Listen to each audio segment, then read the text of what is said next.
Day 56 of the 100 days challenge and இன்னைக்கு நான் ஒரு முக்கியமான விஷயம் உங்கள்கிட்ட பேசணும். என்னன்னு பார்த்தீங்கன்னா, இந்த சேலஞ்ச் வந்து நான் பெருசாக சக்ஸஸ்ஃபுல்லாக பண்ணலையோ அப்படின்னு சொல்லிட்டு ரொம்ப நாளாக சந்தேகம் வந்துச்சு. டிக் வைஸ் அப்படியெல்லாம் பார்த்தோன்னா கண்டிப்பாக வந்துட்டு நிறைய விஷயங்கள் நான் மிஸ் பண்ணேன். என்னடா நம்ம சேலஞ்சாக எடுத்து பெருசாக எதுவும் பண்ணலையே, ஒழுங்காக பண்ண மாட்டேங்கிறோமேன்னு சொல்லிட்டு பல நாள் வருத்தப்பட்டிருக்கேன். அதுக்கு நான் முயற்சி பண்ணி தோற்று போயிருக்கேன். பட் ஆனால் இன்றைக்கி தான் எனக்கு ஒரு விஷயம் தெரிஞ்சு as to நான் எவ்வளோ சீரியஸாக அந்த சேலஞ்சை எடுத்திருக்கேன்னு சொல்லிட்டு. Because I tell you this, உடம்பு சரியில்லைன்னு சொல்லிட்டு நான் சொல்லிட்டு இல்லையா. ஸோ என்னன்னு பார்த்தீங்கன்னா, பிரேக்ஃபாஸ்ட் நான் எந்திரிக்கும் போது லேட், சண்டே வர எந்திரிக்கும் போது அரௌண்ட் 11:30-12 கிட்ட ஆயிடுச்சு. So I didn't have my breakfast on time. Lunch டைமுக்கு சாப்பிட்டேன், ஒரு 2 o'clock கிட்ட சாப்பிட்டேன். ஸோ அது டிக் அடிச்சிட்டேன். டின்னரும் வந்துட்டு நான் டைமுக்கு சாப்பிடல. ஏன்னு சொல்லிடுறேன். ஒரு சாயங்காலம் போல் என்னாச்சுன்னு தெரியல, நல்லா பேசிகிட்டு இருந்தேன், நல்லா சிரித்து பேசிகிட்டு இருந்தேன், எல்லாம் பண்ணுறது. திடீர்னு பார்த்தா ஒரு மாதிரி டிசி ஆயிடுச்சு, ஒரு மாதிரி உண்மையிலே தள்ள ஆரம்பிச்சிச்சு. ஒரு மாதிரி அப்படியே நான் சாயிறேன், என்னடா ஏதுறான்னு சொல்லிட்டு ஒரு மாதிரி சாஞ்சு படுத்துட்டேன். அண்ட் படுத்துட்டு என்ன ஆச்சு, அப்படியே கிராஷு, தூங்கிட்டேன். ஆல்மோஸ்ட் 6 o'clock கிட்ட என்னமோ ஆச்சு. ஐ woke up only by 11:30 என்னமோ, 11 o'clock 11:30 என்னமோ. ஒய்ஃப் வந்து எழுப்பினா, அப்படி சாப்பிடலையா அந்த மாதிரி இப்படி மாதிரி கேட்டா, அப்படி ஒரு மாதிரி முடியல, என்னால் எந்திரிக்கவே முடியல.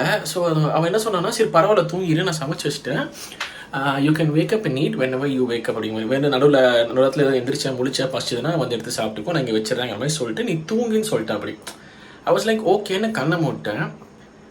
பட் டக்குன்னு வந்துட்டு எனக்கு இன்னைக்கோட விளாக் நம்ம ஷூட் பண்ணல, இல்லை எங்களோட அப்டேட் நம்ம ஷூட் பண்ணலன்னு சொல்லிட்டு ஒரு தாட் மைண்டில்.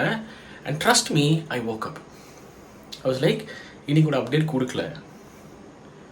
And it's not fair of me to sleep like that without recording the அப்டேட்னு சொல்லிட்டு, அதுக்காக மட்டும், இந்த சேலஞ்சை வேல்யூ பண்ணதுக்காக மட்டும் அவ்வளோ உடம்பு சரியாமல் தலை சுற்றி அப்படியே கீழே லிட்டரலாக வந்து ஒரு மாதிரி இன்னைக்கு ரொம்ப ஒரு மாதிரி ஆயிடுச்சுங்க, உண்மையிலே சொல்கிறேன்.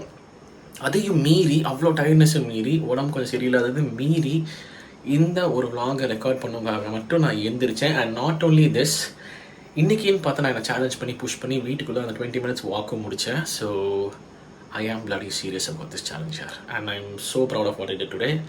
Well done. இந்த சேலஞ்சை நான் விளையாட்டுத்தனமாக எடுத்துக்கல. இந்த challenge means something to me or means a lot to meங்கிறது இன்றைக்கி நான் பண்ண அந்த சின்ன செயலில் எனக்கு வந்துட்டு புரிஞ்சுது. அண்ட் இந்த சேலஞ்ச் எனக்குள்ளே எவ்வளோ ஒரு சேஞ்ச் கொண்டு வந்துட்டுருக்குங்கிறது இன்றைக்கி நான் பண்ண செயலில் எனக்கு புரிஞ்சுது. If not for the challenge, trust me, சங்கடப்படாமல் திரும்பி படுத்து இருப்பேன். அவ்வளோ டயர்டாக இருந்துச்சு, அவ்வளோ ஒரு மாதிரி தலை சுத்தல், அவ்வளோ ஒரு மாதிரி ஷோல்டர் பெயின்லாம் இருந்துச்சு. But I woke up just to make this 3 or 4 minutes video. So இந்த சேலஞ்ச் நான் சீரியஸாக தாங்க எடுத்துகிட்ருக்கேன். I am so happy that I've done this seriouslyங்கிற மாதிரி. ஸோ அந்த வகையில் I'm proud of myself. Good அப்படின்னு சொல்லிக்கிறேன். ஸோ வாக்கும் பண்ணேன், அதான் எனக்கு அது எந்திரிச்சு ரெக்கார்ட் மட்டும் பண்ணுறதில்ல, வாக்கும் பண்ணணும்னு சொல்லிட்டு நான் பண்ணேன். So I'm really happy. அதை வந்துட்டு அதை முடிச்சுட்டு அப்படியே கொஞ்ச நேரம் உட்காந்துட்டு சாப்பிட்டுட்டு கொஞ்ச நேரம் அப்படியே உலாத்திக்கிட்டு இருக்கேன். தூக்கம் வர மாதிரி தூங்கி முடிச்சேன் இல்லையா, ஒரு 4-5 hours. அதனால ஒரு 2:33 கிட்ட ஆயிடுச்சு. நம்ம தூங்க போகிற முடியலனால, சரியா. ஸோ நான் தூங்க போகிறேன். பட் நெவர்தலெஸ், நான் சொன்ன மாதிரி பிரேக்ஃபாஸ்ட் மிஸ் ஆனாலும், வீக்கெண்டு லேட் ஆனாலும், லஞ்ச் டிக் அடிச்சிட்டோம், வாக்கிங்கும் டிக் அடிச்சிட்டோம், சரியா. பட் டின்னர் மிஸ் ஆயிடுச்சு பிகாஸ் தூங்கிட்டேன்னு சொன்ன மாதிரி. அண்ட் தூங்கிட்டதுனால லேட்டாக தூங்குறேன் மறுபடியும். But what happen today was something very special to me and good. I'm happy. This challenge is really bringing some changes in me. So happy. இது உங்கள்கிட்ட share பண்ணுவேன். அவ்வளோதான் பண்ணிட்டேன். That's pretty much it. Day 56 and அவ்வளோதான். Okay, நான் இப்போ தூங்க போகிறேன். நீங்களும் தூங்க போங்க. நாளைக்கு நம்ம சந்திப்போம் அப்படி சொல்கிறேன். என் ஹெல்த்து கொஞ்சம் சரியான ப்ரே பண்ணிக்கோங்க அப்படி சொல்லிட்டு. Thank you so much. நாளைக்கு சந்திப்போம். இப்போதைக்கு நான் சொன்ன மாதிரி தூங்க போகிறேன். Good night. நீங்கள் தூங்க போங்க. பாய். ப்ளீஸ் பண்ணிடுங்க. ஓகே.